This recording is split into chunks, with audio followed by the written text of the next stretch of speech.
politicizing, politicizing the virus. Joined now by our panel of experts, Christian Whiten. He's former State Department senior advisor to President George W. Bush and Donald Trump. He's a senior fellow at the Center for the National Interest. Also joined by Curtis Ellis, executive director of American Jobs Alliance. That's a nonpartisan organization dedicated to promoting American jobs. Gentlemen, welcome. Great to be here. Thank you. Christian, today, the Chinese embassy accused Australia of playing petty tricks after Australia demanded greater transparency on the China virus. In my opinion, those aren't the actions of a regime eager to play nice with the rest of the world. What do you say? I think that's absolutely right. What we're seeing is more political warfare, frankly, and propaganda lies from the Chinese government. Australia, which actually was hit early by infections, although they've done a very good job of managing the situation, including by closing their borders, but has every right to ask for the facts, as do we, as to where this virus really came from, what the data really is, because China is still lying through its teeth about that, I'm convinced. And just by asking for some basic facts, the Australians are being demonized by the Chinese. Clearly, the Chinese are covering up something. Yeah, well, that's what communists do. They lie. Curtis, you're a proponent of getting our supply lines completely out of China, pharmaceuticals and everything else. However, how do you do that? Because as soon as we start making moves to do that, China is going to retaliate by withholding the aforementioned medications. They're going to withhold the reagents for the test kits that not only we, but the rest of the world need. And they're hoarding PPE right now. How do we do that without a retaliation from the communists? Well, we don't want to be in the position of kowtowing to them. Japan has already allocated money to its businesses to relocate out of China. We have to do that. And here's the other thing we can do. We can boycott China. The American people want to see our supply chains out. We have to stop sending them our money. We have a lot of chits on the table that we can play. We can delist and deregister the Chinese companies from the American Stock Exchange and the American securities markets. They need our money. And then we have something to bargain with. Give us our reagents, give us the PPE we need, and then we can talk about the rest of this. Otherwise, you're not going to get a nickel out of the American stock exchanges, and American consumers are going to stop buying anything made in China. They'll buy something made in the Philippines, Mexico, Canada, anywhere but China. And I tell everybody, get out of China.us. Get out of China.us. Put one of these on your car. The American people already know that's what they want to see done. You've seen the Harris poll, says 90% of the people say American companies should move out of China and move their supply chains back to the U.S.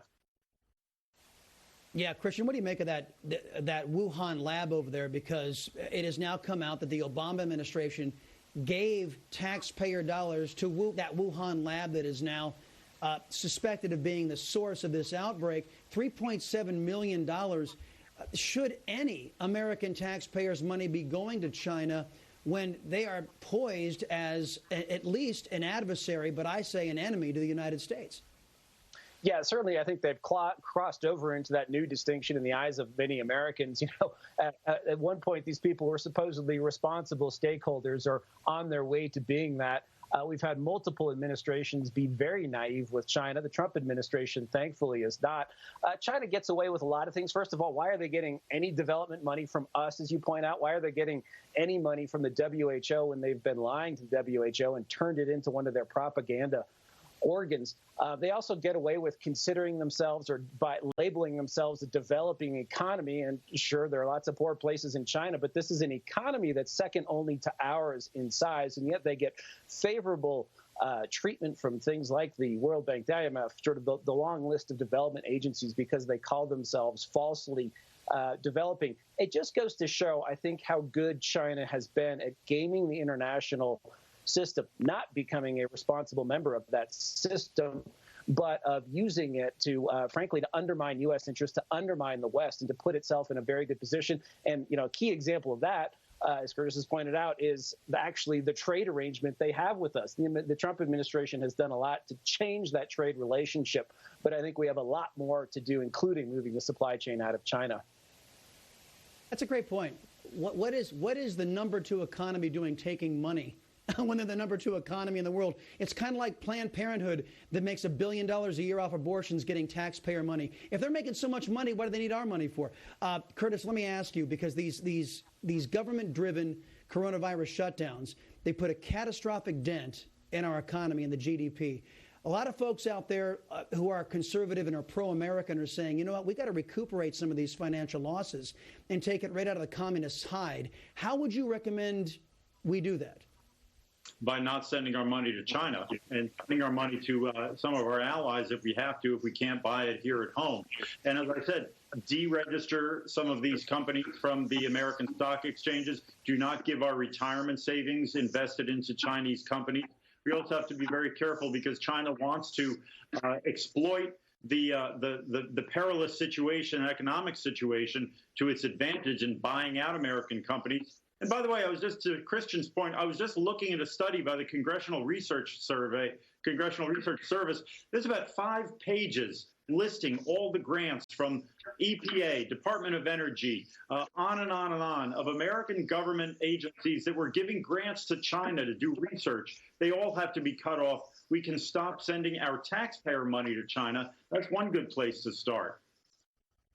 Yeah, well, that would be one good place to start. And I think we owe them some debt as well. Maybe we can just call that, as starters, paid in full. Christian, last question I have for you. Kim Jong-un is rumored to be in ill health. Some are saying even he's passed away. If the worst case scenario is true and Kim Jong-un can't continue to rule, or perhaps he's already gone, we don't know which one, what impact, if any, will that have in Asia and then on the world in your estimation?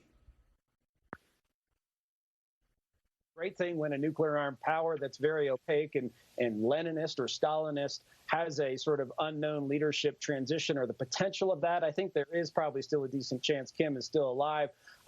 Possible successors, his sister, that's being talked up. I think that's extremely unlikely. That would be like a woman running Saudi Arabia or Iran. It's just very unlikely in North Korean society. It's probably more likely to be his uncle, who's actually a son of the original dictator, Kim Il-sung.